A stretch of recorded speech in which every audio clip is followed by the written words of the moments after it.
welcome to the show. Thank you. Now, we said obviously there in the intro that, you know, you're not afraid of being outspoken in front of the camera, but actually you're a real pioneer behind the scenes as well. And you've said that you're not afraid to be outspoken. You speak up for all sorts of women's rights in terms of equal pay and just being treated fairly, not just in sport, but sort of across the board. I think it's really important, and I think we were probably all conditioned when we were younger to stay quiet and be polite and not cause a stir. And I'm not really like that, so so I rather rebelled against it. And suddenly you find yourself in situations where you can say something. And all too often, I think we walk away thinking, damn it, I wish I had, because we're frightened of how it impacts on us. But actually, if you take the point of view that what I say will benefit someone else, then it gives you more, in a sense, more power or just more confidence. That's the thing, isn't it? To do also, that, yeah. About speaking up also for other people who might not feel as empowered as you do as well. But that is brave. Did you ever think it might come at a cost? God, I'm probably too naive to think that. I mean, it might have done. Who know? You don't know, do you? But I think, actually, it's why this show is, I think, such a good watch and so important, because I think it fills a role that is not very common on television, to allow women the chance to agree and disagree without being seen as hysterical. All those other words that are only ever used about women. And I think that's important, that we're allowed sensible debate, but also we can have a laugh about the lighter subjects and we can have a bit of fun and we can you'd fit right in. I know, I love you, Claire. Claire, why do you think that, you know, it's all right for men to have opinions? Why are women with strong opinions, they don't sit on the fence, why are we seen as troublemakers? Because like you, I've been seen as troublemaker all my life. You know, I really genuinely have. Even when I was on The Apprentice, you know, because I had an opinion, I was assertive, I was, like, hated.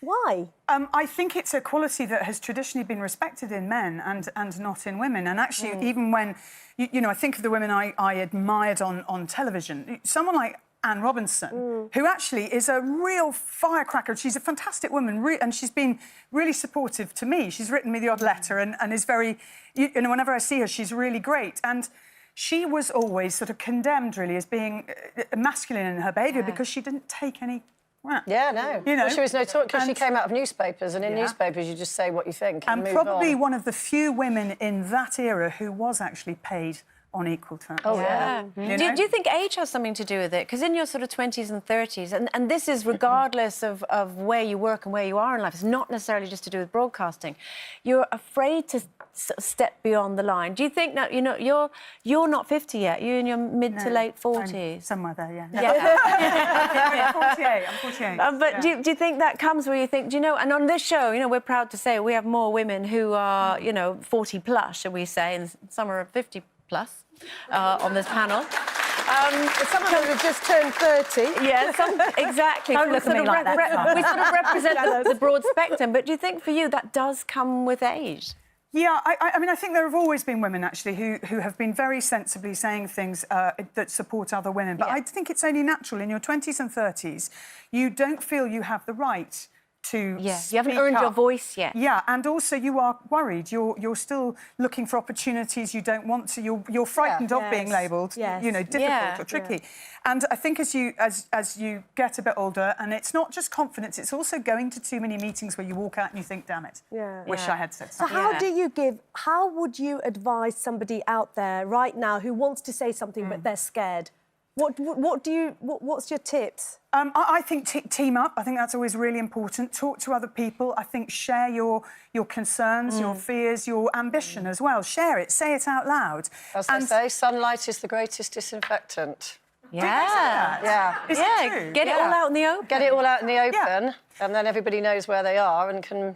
Yeah, I think also, and I said this to somebody the other day about mentoring, I do think WhatsApp is an incredibly powerful way of teaming up together, because you see something said by somebody else and you know you've had that same experience, and actually there's solidarity in that group, and that gives you strength. And I think for too long women have felt a bit isolated and too individual, and you know, men are they're better at being in clubs. Now, listen, I have to yes, they are. I have to ask you about, you're presenting the BT Sport Action Women Awards. Yeah, next Monday. What's that involved? Well, we've been doing it for a few years now, so it's the 7th year, and it's celebrating women's achievement in sport. And we haven't had a better year of women's sport, higher profile than it's ever been. The Women's Football World Cup was obviously a massive hit, and I'm thrilled about that.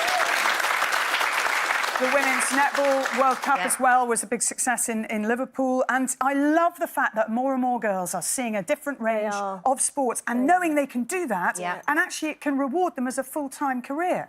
So we've got 8 nominees from across different sports, from taekwondo to athletics to cycling to equestrian to racing, right across the board.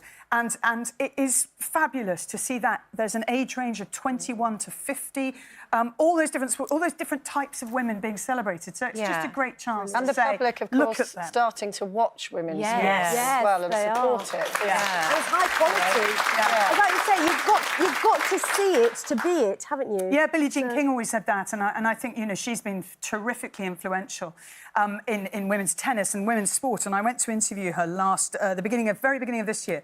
And came away thinking, she's wonderful, isn't she? I need to say more. So do you think eventually it will be equal, the amounts of people that watch men's sport that will watch women's sport? Yeah, I mean, the figures for women's sport this year have been amazing in terms of audience. The audience is there.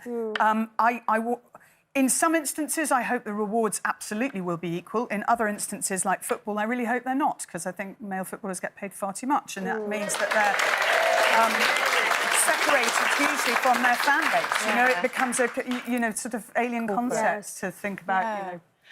We've run out of time. Could talk to you all day. We really, really have. Thank you for coming on the show today. I think we've managed to cram just about everything in that we wanted to. It's Clare Balding, everyone. Thank you.